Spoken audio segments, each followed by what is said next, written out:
Okay, before I leaf cast this second wrap, I'm going to do what Jerry the Jitterbug does, where he basically wets down a wrap and then leaves it in a press overnight. Just make sure it's flat before he gets it onto the leaf casting table. So go ahead and do that.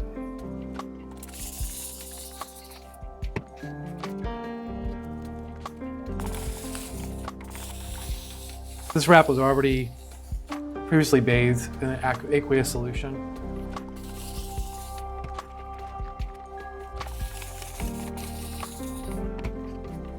Okay, over to the cold press.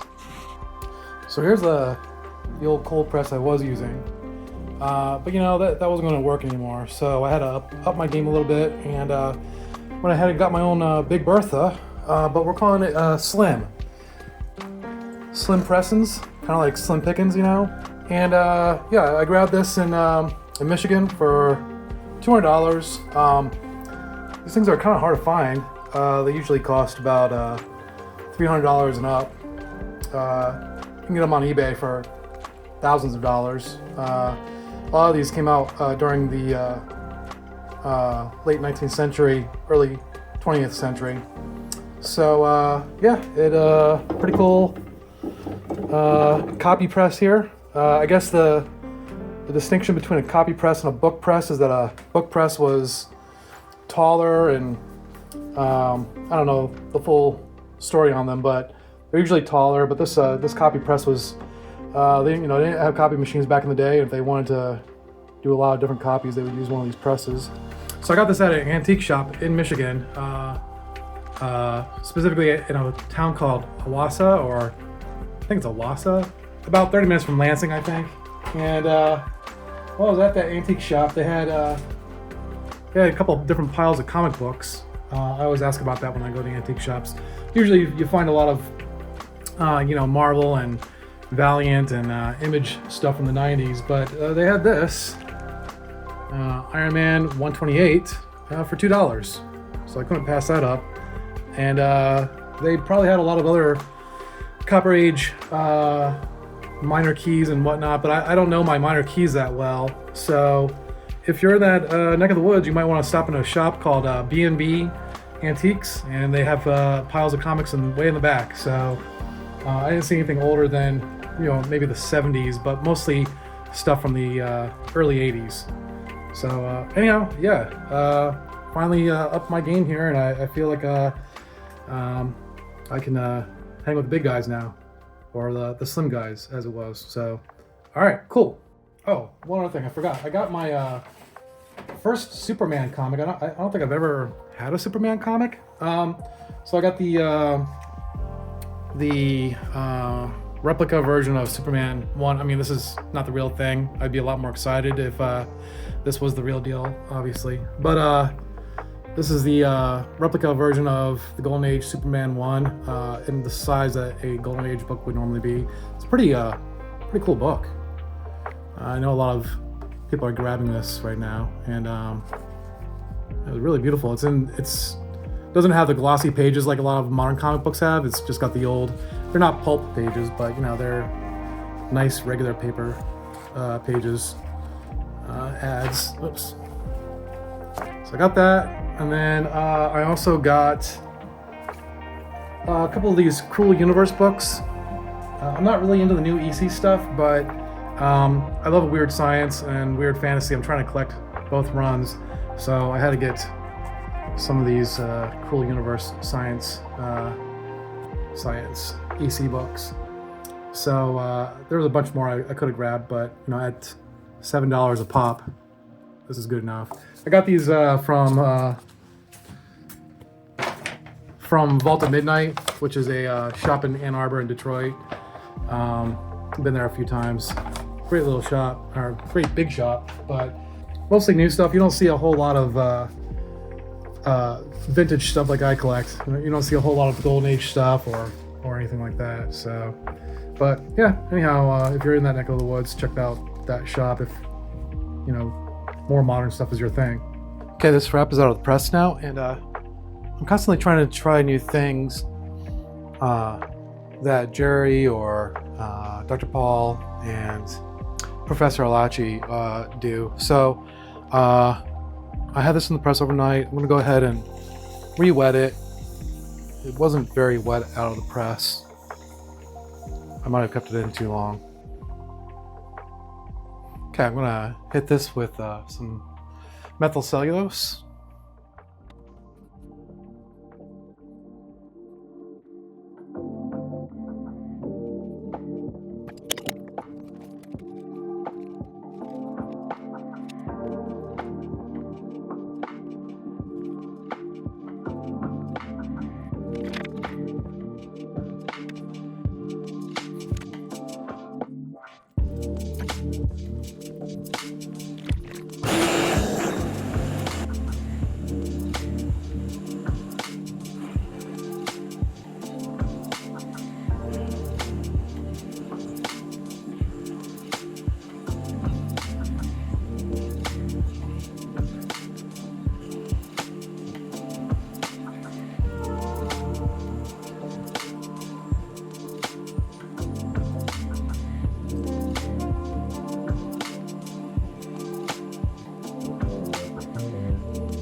Doesn't look exactly how Jerry does it, but I think we're getting closer.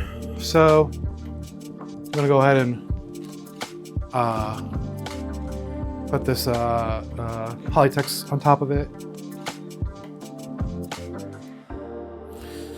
I should do the roll method, I know, but oh well.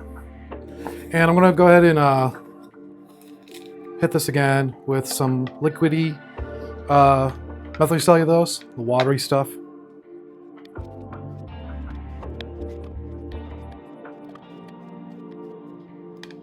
All right, I'm going to go ahead and let the vacuum run again for a little bit.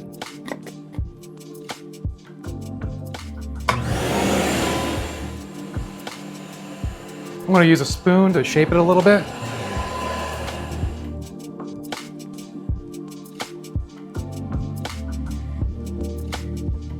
Okay, I'm going to go ahead and throw this back into the press under some plexiglass. And yeah, let it sit there for a bit. And went ahead and put this in good old slim here, so should be squeezed down pretty tight. All right, I'll come back to it in about 15 minutes or a half an hour. Okay, the wrap's out of the press now, but I think I have an issue that I did not foresee, which was the power of the vacuum on the wrap itself causing some weird indentation. I was hoping it would clear up as the wrap dried, but I think I still see it on here. So let me see if I can show you what I'm seeing. Yeah, look at that. That's nuts. I've never seen that before.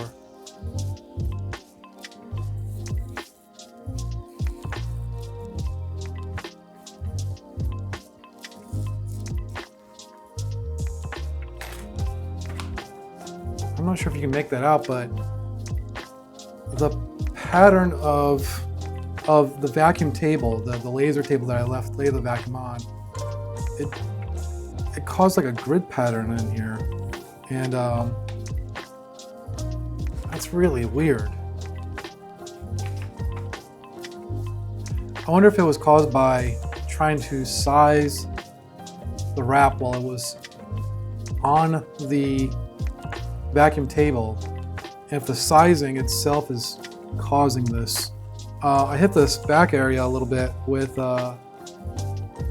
some spot casting just to blend in some of the seams a little bit. It doesn't look that great through the middle here, but it doesn't look too bad. I'm going to cut this wrap and re-wet it, maybe even resize it. Not on a vacuum table though.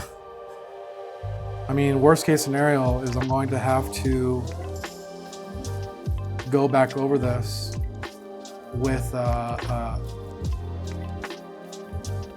furnish, so I don't have this grid. I don't know, can you make that out? I'm not sure if you can, but it's very Strange.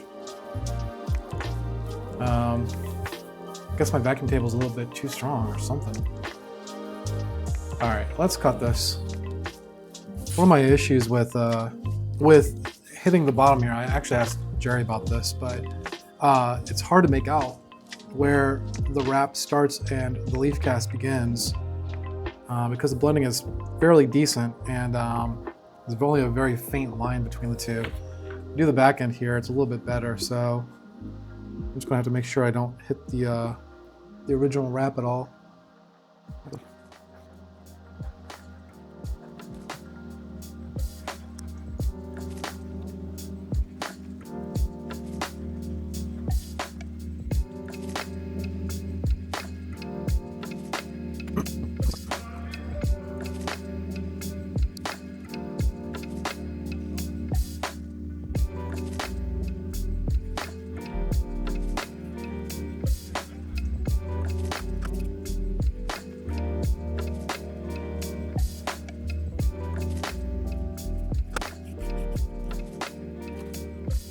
Okay. I'm going to spot cast this little area here and then reapply the methyl cellulose. Let's see if I can get some of that polka dotting out. Still learning, guys. I mean, I still got a lot to learn about how to make this look right. I know this doesn't look great right now, but the next wrap will look better, hopefully.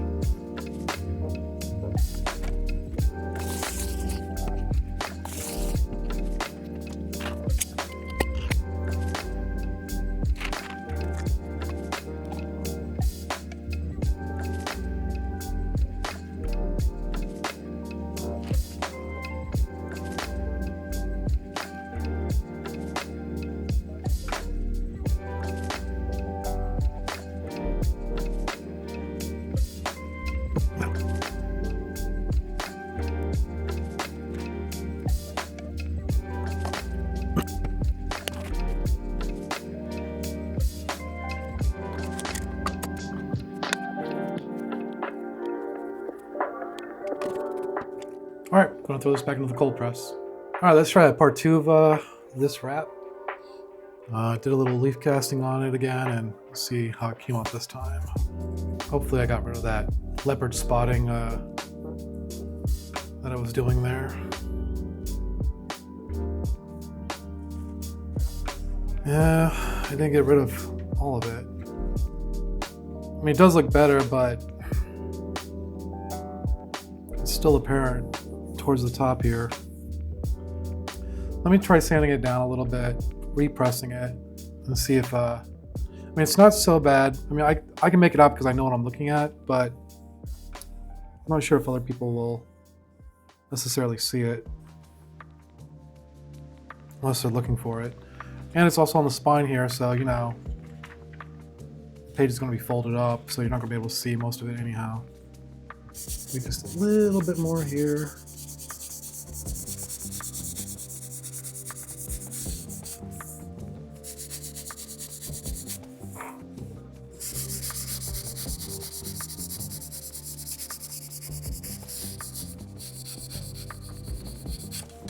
Good enough. I rubbed out a little bit of graphics here, which I'm not happy with, obviously. But all things considered, I'm actually really happy how this wrap came out.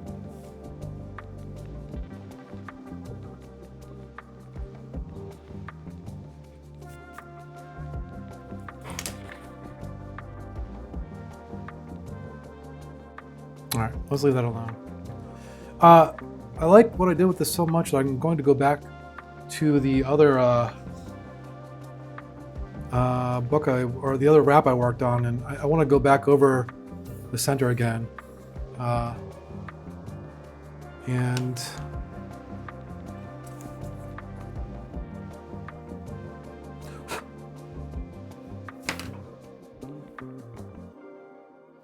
it's hard to know when to stop, you know. Yeah, I'm gonna put this on the leaf casting table and go ahead and hit the center again here. Just real light. Not like what I've been doing before. Also, probably the bottom here too, because I've got issues here. Real light, not a full leaf cast like I've been doing with that one. So